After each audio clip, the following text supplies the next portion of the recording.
The strategic intentionality is everything from understanding the place from which we're starting, and then under setting realistic and maybe aggressive but realistic goals in terms of how we're going to move the needle forward, and then with intention going out to make some changes and starting to measure very different outcomes. If all we're focused on is the shareholder value of new sales and revenue and profitability without all of the other pieces that we want to talk about culture and we want to talk about a sense of belonging and inclusion. Well, then I don't like to have to pay leaders to do the right thing, although we know incentive drives behavior. So, like creating, performance metrics around employee engagement, around the improvement in our diverse workforce, et cetera.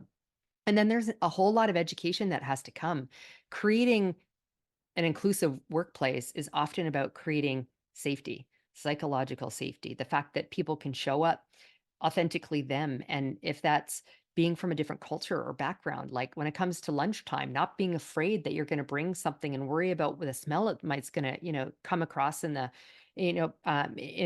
employee lunchroom kind of thing. So there's just a lot that we need to do to arm leaders, particularly who don't understand. We all have different lived experiences. So I think a big part of it comes around understanding bias, around um, being intellectually curious about others, and talking with leaders how to do that while going back to the whole notion of being authentic that creates the bond and trust with employees.